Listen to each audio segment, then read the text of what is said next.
ચાલો આજે એક મસ્ત સફર પર નીકળીએ પણ આ કોઈ સામાન્ય સફર નથી આ છે સમયની સફર અને આપણો વાહન છે અંગ્રેજી કાળ ક્યારેય વિચાર્યું છે કે અંગ્રેજી ભાષા પોતે જ એક ટાઈમ મશીન જેવી હોઈ શકે? હા, સાચું સાંભળ્યું. અને એના જે કાળ છે એટલે કે ટેન્સીસ એ તો એના કંટ્રોલ્સ છે. બસ આ કંટ્રોલ્સ વાપરીને આપણે સીધા ભૂતકાળમાં, વર્તમાનમાં કે પછી ભવિષ્યમાં ગમે ત્યાં પહોંચી શકીએ છીએ. તો શું કહેવું છે? કરીએ શરૂઆત આ સમયની મુસાફરીની? અને હા, અંગ્રેજી કાળને સમજવાની આજે મજેદાર રીત છે ને, એનો શ્રેય જાય છે ડૉક્ટર દીપક પી ચૌધરીને. એમના કામમાંથી જ આ આખું ક્રિએટિવ આઈડિયા આવ્યો છે, એટલે એમને એક મોટો આભાર તો બને છે. ઓકે, તો ચાલો આપણી ટાઈમ મશીનમાં બેસી જઈએ. આપણી સફર શરૂ થાય છે. પણ કોઈ પણ મુસાફરી શરૂ કરતા પહેલા એ જાણવું જરૂરી છે કે આપણે જઈ ક્યાં રહ્યા છીએ, ખરું ને? તો આપણા મુખ્ય ડેસ્ટિનેશન્સ કે પછી કહીએ તો આપણા ટાઈમ સ્ટેશન્સ કયા છે એ પહેલાં સમજી લઈએ. આપણી ટાઈમલાઈન પર જુઓ, મુખ્યત્વે 3 જ મોટા સ્ટેશન છે. પહેલું ભૂતકાળ, એટલે કે જે બધું બની ગયું. બીજું વર્તમાનકાળ, જે અત્યારે આ ક્ષણે ચાલી રહ્યું છે. અને ત્રીજું ભવિષ્યકાળ, જે હજુ આવવાનું બાકી છે. સિમ્પલ. ચાલો શરૂઆત કરીએ આપણા પહેલા અને સૌથી જાણીતા સ્ટેશનથી વર્તમાનકાળ. આ તો આપણું આમ સમજો કે હોમ બેઝ છે. જે પણ ક્રિયાઓ અત્યારે થઈ રહી છે અથવા જે રેગ્યુલરલી થાય છે એ બધી અહીંયા આવે. આને ઓળખવો બહુ સહેલો છે. ટુડે, એવરીડે જેવા શબ્દો અથવા તો એમ, ઇઝ, આર જેવા હેલ્પિંગ વર્બ્સ દેખાય એટલે સમજી જવાનું કે આપણે વર્તમાનમાં છીએ. ઓકે, વર્તમાનમાંથી હવે ટાઈમ મશીનનું ડાયલ ફેરવીએ અને જઈએ ભૂતકાળમાં. આ એ સ્ટેશન છે જ્યાં બધી વાર્તાઓ પૂરી થઈ ચૂકી છે, બધી ઘટનાઓ બની ચૂકી છે. એને ઓળખવાના સિગ્નલ્સ કયા? તો કે યસ્ટરડે, લાસ્ટ વીક જેવા શબ્દો, અથવા તો ક્રિયાપદનું ભૂતકાળનું રૂપ, જેમ કે પ્લેડ કે પછી વોઝ. દેખાય એટલે સમજી લેવાનું કે ટ્રેન ભૂતકાળ સ્ટેશન પર ઊભી છે. અને હવે આપણા પ્રવાસનું છેલ્લું પણ સૌથી રોમાંચક સ્ટેશન ભવિષ્યકાળ. અહીં આપણે એવી વાતો કરીએ છીએ જે હજુ બની નથી. આપણી યોજનાઓ, આપણી આગાહીઓ, બધું જ. અને ભવિષ્યની ટિકિટ કઈ? બસ વિલ અને શેલ જેવા શબ્દો. આ શબ્દો દેખાય એટલે સમજો કે આપણે ફ્યુચરમાં લેન્ડ થઈ ગયા. સારું, તો હવે આપણને આપણા 3 ડેસ્ટિનેશન્સ ખબર છે. પણ ખાલી સ્ટેશન જાણવાથી શું થાય? ટાઈમ મશીન ચલાવતા પણ આવડવું જોઈએ ને? તો ચાલો હવે એના કંટ્રોલ્સ પર માસ્ટરી મેળવીએ. કોઈ પણ ટાઈમ ટ્રાવેલર માટે આ ચાર્ટ એકદમ જરૂરી છે.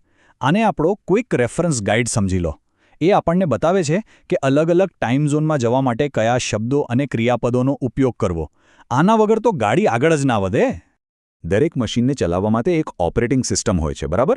આપણા આ ટાઈમ મશીનનો કોડ છે S+V+O, એટલે કે સબ્જેક્ટ, વર્બ, ઓબ્જેક્ટ, કર્તા, ક્રિયાપદ અને કર્મ. આ ક્રમ બરાબર જાળવવો પડે, નહીંતર આપણો મેસેજ ટાઈમમાં ખોવાઈ જશે. ચાલો, ઘણી બધી થિયરી થઈ ગઈ. હવે પ્રેક્ટિકલ કરવાનો સમય છે. શું કહેવું છે? થોડા ટ્રેનિંગ મિશન્સ પર જઈએ અને જોઈએ કે આપણને કેટલું આવડ્યું. તો આપણું પહેલું મિશન એકદમ મજેદાર છે. અહીં કેટલાક વાક્યો આમ તેમ ભેળસળ થઈ ગયા છે. આપણે બસ એમને એમના સાચા ટાઈમ સ્ટેશન પર પહોંચાડવાના છે. સોર્ટિંગ ગેમ જેવું જ છે. તો આ રહ્યું પહેલું વાક્ય. શી સેંગ અ સોંગ. વિચારો જોઈએ, આ વાક્ય કયા સ્ટેશન પર જશે? ભૂતકાળ, વર્તમાન કે ભવિષ્ય? જો જવાબ ભૂતકાળ હોય તો એકદમ સાચો છે. સાંગ શબ્દ જ કહી દે છે કે આ વાત ભૂતકાળની છે. શાબાશ! સરસ. ચાલો હવે બીજું વાક્ય. We will learn English. આનું શું કરીશું? ક્યાં મોકલીશું આને? એકદમ સાચું. વિલ શબ્દ તો ભવિષ્યકાળની પક્કી નિશાની છે. તો ડાયલ સેટ કરો ફ્યુચર પર. પરફેક્ટ. વાહ, ટ્રેનિંગ તો જોરદાર રીતે પૂરી થઈ. પણ હવે આવે છે અસલી કસોટી, ફાઇનલ ચેલેન્જ. આ પાસ કર્યું એટલે આપણે બની ગયા માસ્ટર ટાઈમ ટ્રાવેલર. તો શું કહેવું છે? સત્તાવાર રીતે ટાઈમ ટ્રાવેલરનું સર્ટિફિકેટ લેવા માટે તૈયાર? તો ચાલો આ છેલ્લા કેટલાક સવાલોના જવાબ આપીએ અને આપણી સ્કિલ્સ સાબિત કરી દઈએ. તો પહેલા સવાલ. વાક્ય છે આઈ સો અ લાયન. કયું કાળ છે આ? જવાબ છે ભૂતકાળ. કારણ કે સો એ સીનું પાસ્ટ ફોર્મ છે. સિમ્પલ. ઓકે, હવે થોડું અલગ.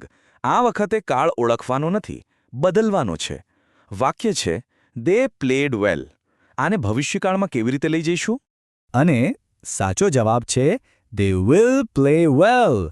બસ વિલ ઉમેરવાથી જ આપણે સીધા ભવિષ્યમાં પહોંચી ગયા. ખૂબ સરસ. અને આ સાથે જ અભિનંદન, બધા પડકારો સફળતાપૂર્વક પાર થઈ ગયા છે. હવેથી આપણે સૌ સત્તાવાર રીતે કાળના માસ્ટર છીએ. હવે આપણને કોઈ પણ સમયમાં મુસાફરી કરતા કોઈ રોકી શકે નહીં. તો આપણું આ મિશન તો અહીં પૂરું થાય છે, પણ સાચી યાત્રા તો હવે શરૂ થઈ છે. હવે જ્યારે ટાઈમ મશીનની ચાવી આપણા હાથમાં છે, તો સૌથી પહેલી સફર ક્યાં કરશો? ભૂતકાળમાં, ભવિષ્યમાં, કે પછી વર્તમાનની કોઈ ક્ષણને ફરીથી જીવવી છે? વિચારજો.